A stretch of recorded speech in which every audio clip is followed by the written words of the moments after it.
Tell it real quick. Well, back then we didn't lock our doors when we went to bed at night. We just had screen doors, or if we didn't have a screen door, the door was just left open. Best I remember, on the front porch we had a screen door. No doors were closed because you didn't have to lock them back then for safety. We went to bed one night.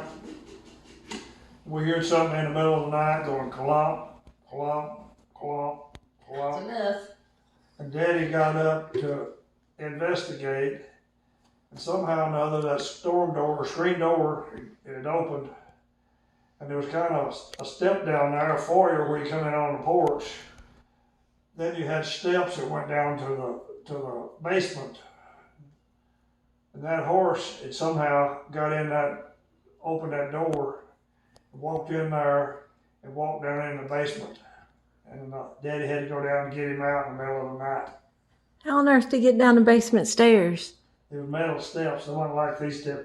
These big porch, walls and everything were poured out of concrete, and the steps probably this wide. That horse was going down in the basement. Like a cellar. Clomp, clomp, clomp, clomp. And what did the horses do? You said they took off going to a corn bin? The horses took off to a corn bin with you and Tommy in it? Yeah. They stopped at the corn crib. Well, what was it? We were unloading wood. Me and Tommy were just little. Daddy got out of the wagon and went in the house. And when he went in, the mules decided they wanted to leave. So they went down the hill about 40 miles an hour. Everybody was hollering and screaming. The mules would run away with us. But they really hadn't, because when they got to the corn crib, they knew where their corn was coming from. They stopped right at the corn crib and everything worked out okay. And how'd you get that scar on your head? Grandpa made a merry-go-round inside the house out of wood with rubber wheels on it.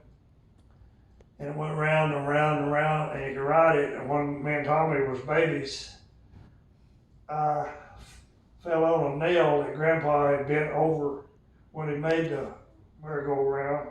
I stuck that nail in my head, and I still got that scar right there in my forehead today. So as me and Tommy was growing up, as we were younger, people would come to visit and come around, and they'd say, "Is that Bobby? Or is that Tommy?" And they'd say, "No, that's Bobby. He's got a scar up here." True story.